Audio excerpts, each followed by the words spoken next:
right, y'all, welcome back to Anti-War Radio, Chaos 92.7 FM in Austin, Texas.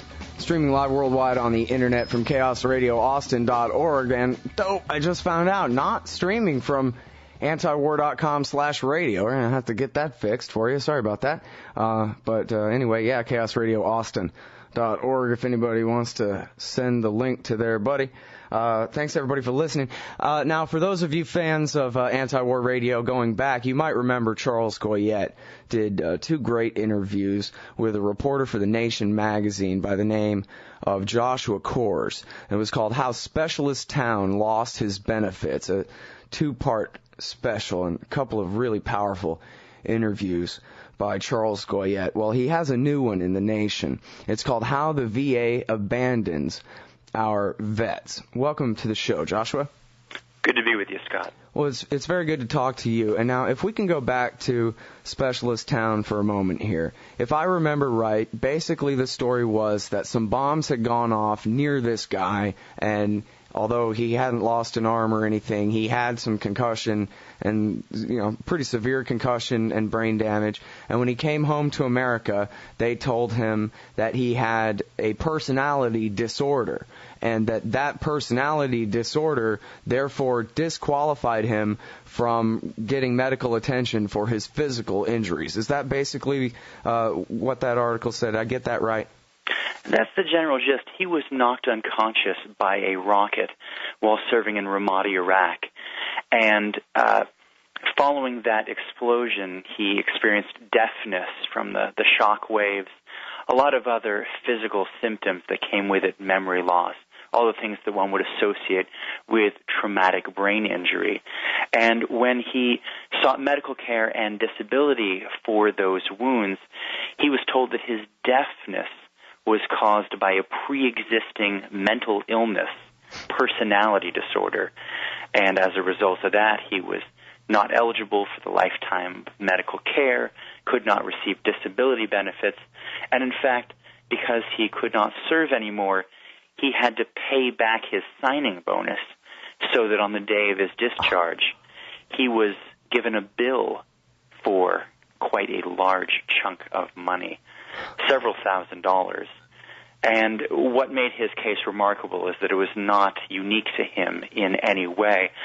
Over the last 6 years, tens of thousands of soldiers, 22,500, have been discharged with personality disorder, cheating those benefits, those veterans out of their benefits, saving the military $12.5 billion in disability and medical care. And, of course, Scott, you would think the absurdity of saying that deafness is caused by personality disorder.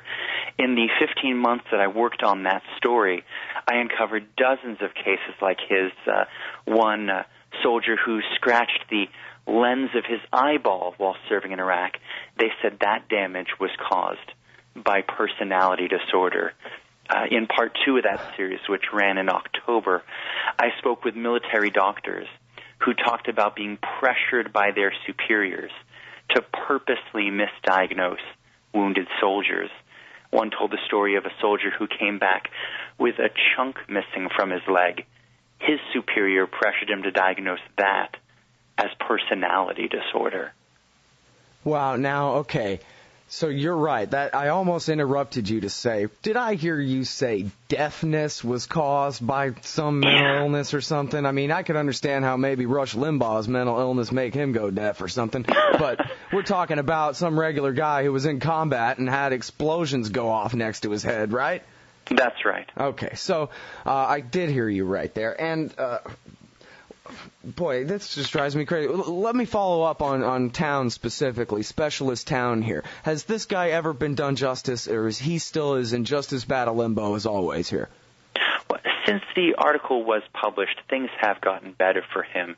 The VA, which at first denied his claim, has done a reversal and decided to give him disability benefits. The military still insists that personality disorder was the cause of his wounds.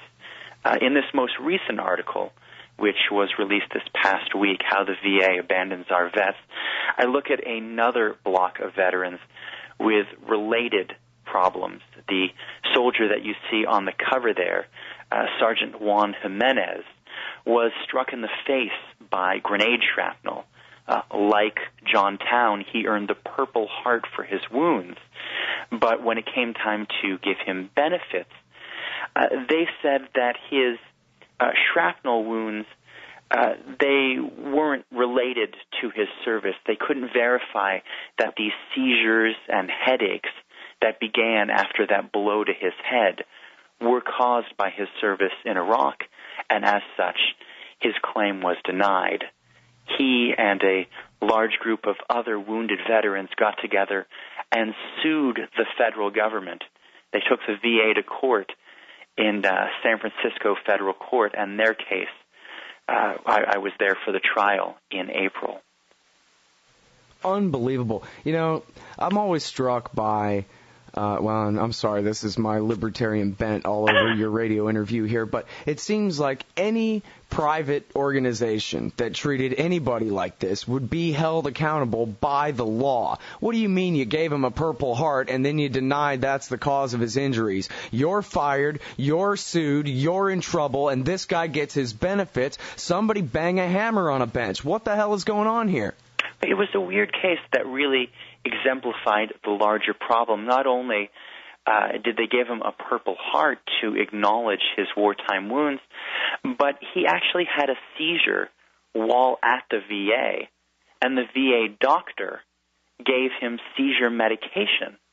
But the rater, which decides just how disabled you are and just how large your check will be, decided there wasn't enough evidence to prove that he has seizures, and as such, his claim was denied. Amazing. Well, now, one of the things here that I like to focus on, too, is something that George Carlin talked about back, I guess, when I was 14 years old or something. I saw this bit that he did about the corruption of language and how there used to be this condition called shell shock. And that was in World War I. And the words hurt, shell shock. And then after that, they changed it to battle fatigue, and then operational exhaustion, and then finally post-traumatic stress disorder. And now it has a hyphen and an acronym and all these things, and all the pain is buried under jargon. And in fact, besides the physical injuries that we're discussing here, we really have enormous numbers. I have no idea even what the numbers are in the tens of thousands and what the percentages, maybe you can help, of the people who are severely traumatized by the things that they've had to do over there. Well, the RAND Corporation, in a recent study, estimated that 300,000 soldiers coming back from Iraq and Afghanistan are coming back with PTSD, post-traumatic stress disorder, and that 320,000 are coming back brain damaged with traumatic brain injury. Now, I'm so glad you mentioned that Carlin bit. I had an interview with Fox News a few days ago in Utah, and the host and I were talking about that very same thing, that as the language gets farther and farther from the truth, the obscurity becomes further and further. And I don't think most people even realize what PTSD is. You can imagine that the brain, like a car motor, being left on for 12, 15 months at a time, it's critical to have that high state of alert because it keeps you from being shot. But when you come back and the motor has been on for that long, the parts begin to break down. The nerve cells begin to fire when they're not supposed to, and that creates panic, flashbacks, nightmares, to the point where soldiers don't want to go to sleep. I think listeners would only have to ask themselves how many months they would go without sleep before they finally decided, you know what, that's enough. I'm going to kill myself. Well, and that's the other thing. The suicide rates are incredible. And I'm sorry because I don't have the footnotes, but when I talked to Dar Jamel last week, he talked about how already the number of suicides of Iraq war veterans out is higher than the number killed in action. That's right. More soldiers are dying at home. CBS News Armin Katayan did a fantastic report about this last year, and he found out that the suicide rate is 120 a week, 17 a day. And that was actually one of the key features of this lawsuit. You spoke a moment ago about accountability. That's exactly what this suit was about. VA officials, for the very first time, up on the stand, under oath, trying to explain why the suicide rates were so high, why obviously wounded veterans like Sergeant Jimenez were being denied care, and why there was such a delay in the system, why soldiers were facing a wait list 650,000 veterans long. It's just incredible. You know, I don't know, but I would guess that maybe if they just would pay these guys a lot more money and let them find their own means of getting care instead of going to the VA, that the marketplace would find that there are guys who need help here. We need to put something together to do it, and would respond in a way quicker, more efficiently, and better than what the government is doing. They don't care. They obviously don't care. Well, I don't think that's the case at all. I think everyone involved in this, politically left and right, the VA and the veterans groups, they all care. It's just a matter of who's going to control the system, who's going to control the money. Dr. Ira Katz, top mental health official at the VA, said that the reason they want to have what the veterans groups would claim a monopoly on veterans care is that they have a paternal interest in doing it right. Many of the veterans groups have suggested exactly the solution that you just presented, giving soldiers, say, a hero card where they can go to any medical officer across the country outside the VA and get care from their local doctor and medical official. Right now, the VA is vehemently opposing that. And also, to get back to those suicides for a moment, they've been disputing before Congress that CBS study that 6,250 suicides occurred in 2005 alone, 120 a week, 18 suicides a day.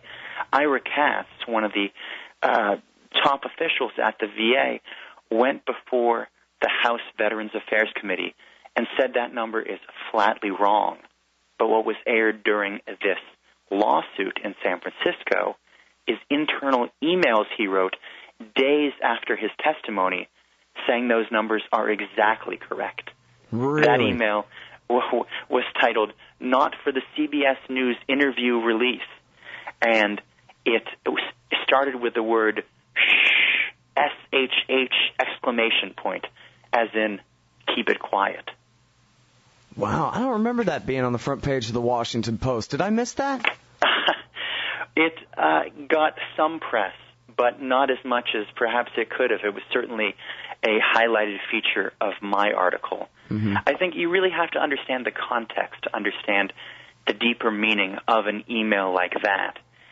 He asked his press agent at the VA whether this was something they should handle internally before someone on the outside stumbles upon it. And one can see why they would want to keep this information quiet. It's quite embarrassing. And many of the officials who took the stand did talk about their embarrassment at the way the system has been faltering under the pressure. But what made their testimony a touch, well, certainly you could say insidious in the words of the many angry veterans who were there, was the way in which they're presenting their public image. Just like you said, it hasn't been on the cover of the Washington Post, and as such, they've been able to present the public relations front that they want to. A key feature of that is statistics, that 6 months is the time it takes for veterans to come and get their claims handled. I'm sure many in your audience would find even that shocking, that veterans coming back wounded, needing immediate care, would have to wait up to 6 months for their claims to be handled. But, Scott, the testimony revealed that even those numbers were highly twisted. It turns out the way they handle a resolved case can be anything from the soldier getting his claim resolved, with benefits, to him committing suicide. Suicide, death, is considered a resolved case. You can imagine a situation where a veteran comes back in need of care, waits 3 and 4 months, and finally, after not receiving it, commits suicide. And to friends and family, it might seem like a veteran like that was failed by the VA. But for VA statistical purposes, that's actually a feather in their cap, because a 4-month-long resolved case actually shortens their 6-month average. America Now is like that movie Brazil, that Terry Gilliam flick. Uh-huh. They confuse Buttle with Tuttle, and anyway. It's just crazy. And you know what? I'm really glad that you called me out and corrected me when I said they don't care, because, of course, they is a whole lot of different people. I don't know, uncounted numbers of people are included in that they I threw around so carelessly. And really, care isn't the question. The question really is the structure of the thing, the incentives. Do the generals have the incentive to make sure that everything is as good as it can possibly be, or do they have the incentive to bury the truth? That, in fact, young men come home from war broken and suicidal, and that it ain't glorious, and it ain't wonderful, and it ain't a good reason that a young man ought to leave high school right now and go sign himself up either. And so their incentive is not to take care of this. It doesn't matter whether they're the nicest, most caring general ever.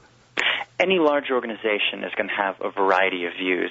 There were officials at the trial who stood up, one particularly, who, when discussing the money and the suicides, how much money it would take to actually take care of these soldiers in a comprehensive way, said we needed to have a unique view of just what financial and personal success means when it comes to how much money we're going to spend. I've spoken to across the country heads of healthcare systems in Houston and Ohio.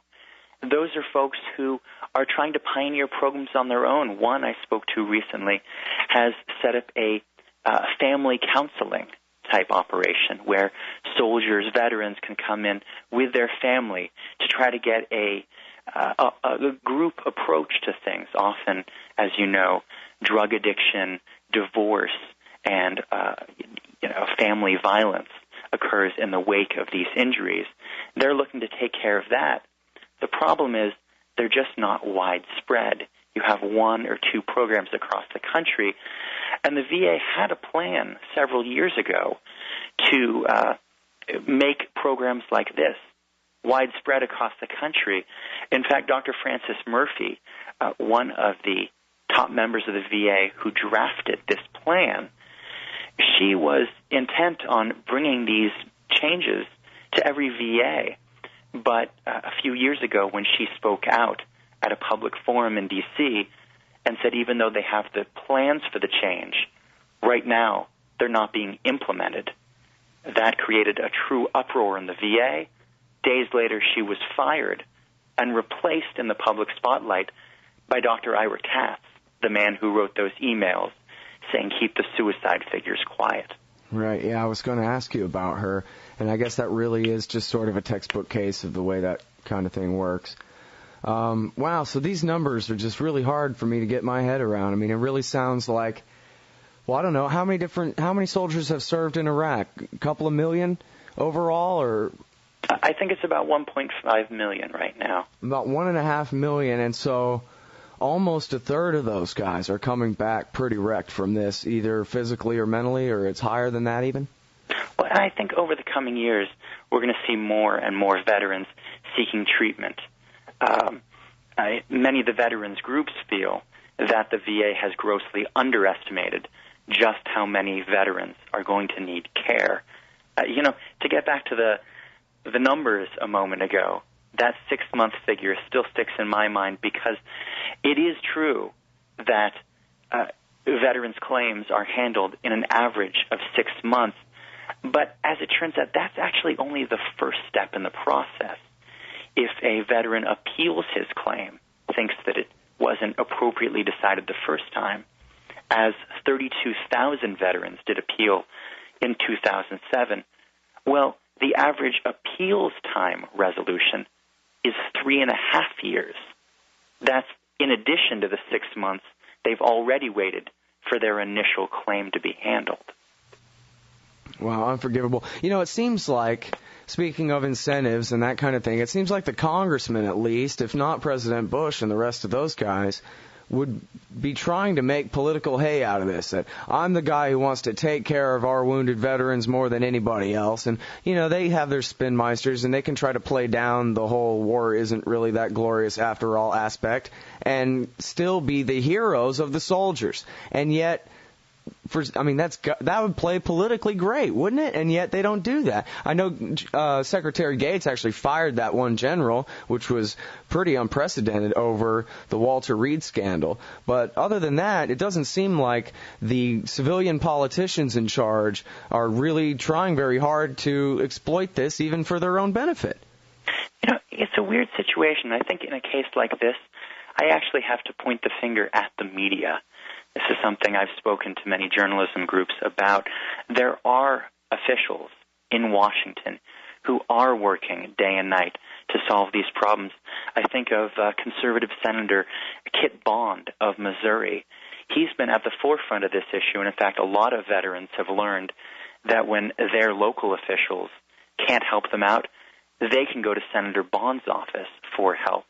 Barack Obama has worked hand in hand with him in trying to get first those fraudulent personality disorder discharges stopped, and then later to handle these issues with the veterans. But the media really hasn't asked that question. I keep waiting for a journalist at one of the press conferences to say, Senator Obama, tell me about your bill, S-1817, which would halt the fraudulent personality disorder discharges. Nobody's really asked that question, and so those issues really aren't being brought into the spotlight. Well, I guess they just don't want to admit that they read it from you and the Nation first, and it's not their scoop, or what? It's a good story. I'm not sure why that would be. Yeah, I mean, I'm stuck on this incentive thing. If I'm a reporter, hell, I'm a nobody radio host, and it's an important story to me. It seems like it'd be an important story to them. What's the problem? Yeah, I think the center of everyone's attention at this joint shouldn't be, who's putting focus on it or who is getting the blame for the different issues. It's just simply spotlighting the way the system is set up right now. I'll give you another good example. I don't think most Americans realize that when veterans come home from Iraq, before they can get benefits for their wounds, first they have to prove that their wounds came from war. Sergeant Jimenez is a great case. Mm-hmm. You would think that immediately after getting the Purple Heart, he would be given benefits. But he actually had to make a case in front of the VA that he was wounded, even though he still has shrapnel embedded in his skin. This proof system has proved very controversial for many veterans groups, especially when the veterans learn that it's really not just a small step of paperwork. Jimenez himself has been working 3 years to get his wounds recognized, and he's still having a fight with the VA. The VA spokeswoman, Carrie Childress, spoke to me about this issue in San Francisco, and she said that trusting the veterans without any kind of checks and balance system would just be a bad option. First, for the taxpayer, who would have to take care of fraudulent claims, but also the trust issue.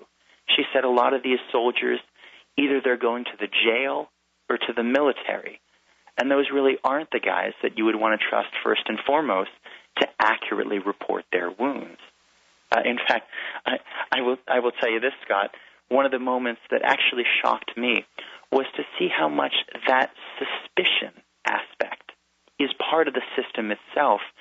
Up on the board for everyone in the courtroom to see, they put a page from the VA manual which urges VA doctors not to trust soldiers when they report their wounds, especially when it comes to psychological illnesses like PTSD. As the VA manual said, PTSD is relatively easy to fake. All right, I'm sorry, I gotta go back to at least the guy who wrote that doesn't care, or he's got a real twisted view. And you know what, I guess it's true, right, that a lot of guys in the military had the choice of either going to jail. I heard an anecdote about a friend of a friend just the other day who was either going to go to jail for 5 years or the Army for 2. He chose the Army for 2. So it's not that that's a whole untruth, but on the other hand, come on, these guys are coming back from Iraq. Boy, it just seems... It seems so strange that somebody's boss doesn't come in there and fix that and take that page out of the manual. That's not right. Let these doctors use their own judgment. They're professionals, for crying out loud. Well, first of all, I think in large part that jail or the military option is something of yesteryear. I know that a lot of soldiers are getting waivers for past crimes, felony waivers they're called. But what the veterans groups say is that even if there are some bad apples who are claiming fraudulent illnesses, the larger proof system hampers even the most honorable vets. And sometimes it goes to extremes. In several cases, you'd have veterans who weren't able to convincingly prove their case with the paperwork. And so they're asked to bring in witnesses to prove that they were wounded. We're talking about battlefield witnesses, buddy statements they're called. Someone to say, yes, I was there during the rocket attack. I saw Sergeant Jimenez get wounded, and I can vouch for the veracity of his illness. Well, what if the others who were there for the IED blast or the rocket attack were killed in the attack? Now the veteran has no witnesses. Well, it sounds like it's really almost beyond a reasonable doubt they have to prove it. It's not even just, okay, show us something so that we'll believe you, and then we'll go from there. Well, the system as set up on paper is to always give the benefit of the doubt to the veteran. It's just a matter of how much that's playing out in practice. And there's even a hurdle before that, which is simply applying for benefits. Veterans coming back to apply, they have to go through a 26-page application, which asks for financial and medical and military records, along with tax information. And U.S. law bars soldiers from hiring lawyers to fill out those papers for them. Now, I have to tell you, as someone with an Ivy League degree, I was sitting through this court hearing and reading through these application documents, and a lot of it was gibberish to me. How a veteran with brain damage could come back and wade through these papers is really anybody's guess, and that's why so many of these veterans are coming back. The severely wounded ones are seeing that stack of paper they have to go through to get their benefits, and they say, forget it. I'm just simply not going to file for disability benefits. I don't think I've ever heard of anything where someone is forbidden from having a lawyer look at their paperwork or help them fill it out. Have you ever heard of any other situation other than this? I mean, seriously, that's the first time I've ever heard of that in any context in my entire life. It's an old law. It actually goes back to the Lincoln administration. Oh, really? President Lincoln was concerned that veterans coming back from the Civil War would be taken advantage of by greedy lawyers. And so what he did was cap the pay for lawyers at $10. You can imagine how many lawyers are stepping forward to take veterans' cases when they can collect at most $10.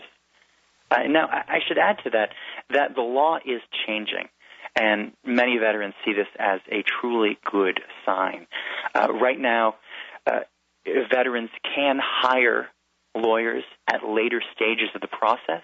That's due to a law that President Bush signed last year. And right now, there is a bill that swept through the House without a single vote of opposition.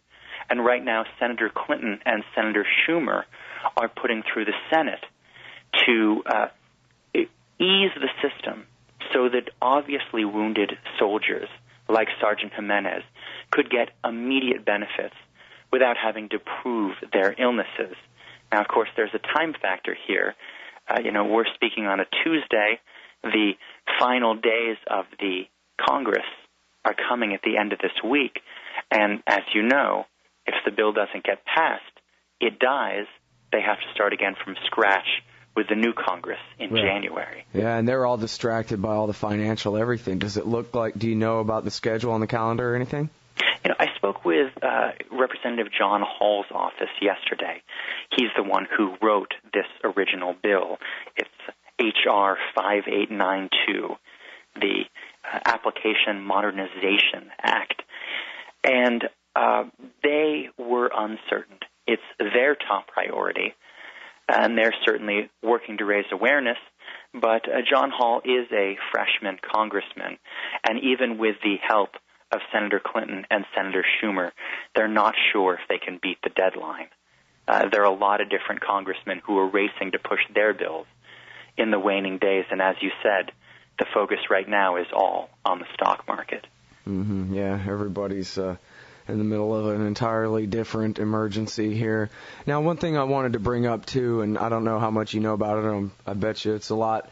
If I had to guess, it's the Iraq Veterans Against the War, and I know that they have support groups, and in fact, I'm sorry, I'm trying to remember the name of the gentleman I spoke to from the IVAW not long ago who explained that they absolutely and completely separate all of their politics and all of their policy, everything, from their support groups for wounded and or mental problem, any soldier wants to come back and hang out with other soldiers who can understand what he's going through, and not to argue about politics, to talk about their own personal grief and challenges and whatever. They can go to the Iraq Veterans Against the War all across this country.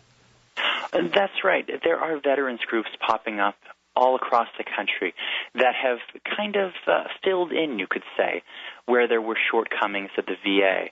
A lot of these veterans, they get their most healing treatment by group therapy.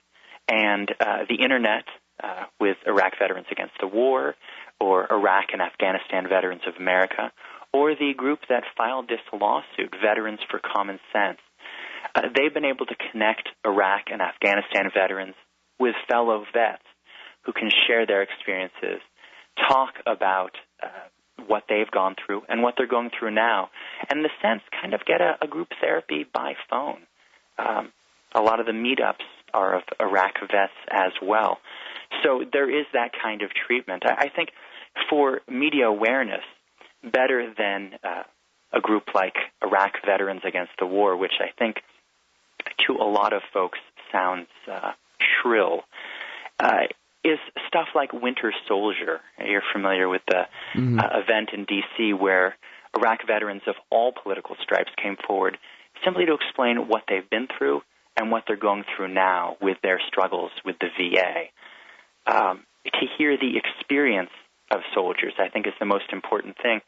Paul Rykoff, the executive director of Veterans of Iraq and Afghanistan Veterans of America, IAVA, put it best. He said his organization is not soldiers for the war or against the war. It's the voice of soldiers. Mm-hmm. Yeah, well, it makes me sad that Colonel Hackworth is dead. And, of course, it was the Agent Blue poison that they sprayed on him in Vietnam that eventually killed him. But that was Hackworth's job. He was the man who stood on behalf of the enlisted men against their officers, trying to protect them from the politicians and the officer corps who treat them like so much garbage to be tossed out. Well, there are older veterans groups that have been doing that too, like Veterans United for Truth. John Handy, the executive director there, was a joining member in this lawsuit suing the VA. And a lot of those Vietnam veterans, I have to say, they showed up in court, and they have a truly selfless attitude. The one I've spoke to, each of them have said to me, they're not in this for them. They want to see the system slimmed down and speeded up for this coming batch of veterans. A lot of them, you can almost hear in the tone of their voice, they've almost given up on themselves and their fellow soldiers. It's just they don't want to see this same mistake happen with this coming batch of soldiers. Yeah, well, and as so I mentioned, I don't think that coming batch of soldiers really has reached its apex yet. We're going to see a tidal wave in the coming years of veterans who maybe thought they could come back and handle their stuff, but ended up having problems that they just couldn't deal with. Mm-hmm. Well, I did an interview a long time ago with an Iraq veteran who talked about how he was all right. Actually, the VA had taken pretty good care of him. He had got in really good somehow, and they were doing a pretty good job for him, he said. But he knew a bunch of his guys in his unit who they filled out a questionnaire before they left Iraq that asked them if they were having any nightmares or any kind of symptoms of the shell shock. And if they said no in the questionnaire, no, I'm fine, it's all right. And then they come home, and after they come home, they really start feeling it, and it kicks in later on. They start having nightmares and flashbacks, etc. The Veterans Administration just turns right on them and says, sorry, pal, you already said here that you're fine, and using that as an excuse, too. Yeah, the logistics of this truly are remarkable. When these Iraq veterans come home, they are given this questionnaire, as you said, basically to say, are you okay? Are you going to hurt yourself? Are you going to hurt your family? And a lot of these guys simply want to get home after their long deployment. They just want to be back with their family. Mm-hmm. And so they answer no, even if they have some doubts that maybe they do indeed need treatment. It's, as you said, only later that the majority of these guys come back and say, I do need treatment now. Mm-hmm. And then they have to go through the process of applying, getting an appointment. And often getting to the VA is a journey in itself, not just in admitting that they need treatment, but also for many of these rural veterans having to travel the great distances to those VA centers. That was something that Francis Murphy, the doctor who co-wrote that plan for change, the one who was fired after speaking out in D.C., that was something that she was keenly aware of. She said for a lot of these guys who are in rural areas, to get access to the mental health treatment, it's simply not a practical option. They have to travel so far, and there's just not a wide enough range of options for them. Mm-hmm. Well, I'm usually not one to advocate the government doing anything for or to anyone, but if anything, they owe these soldiers the absolute best care that they can provide for what they've asked them to put on the line for this thing. Whether people support the war or not is completely besides the point on that.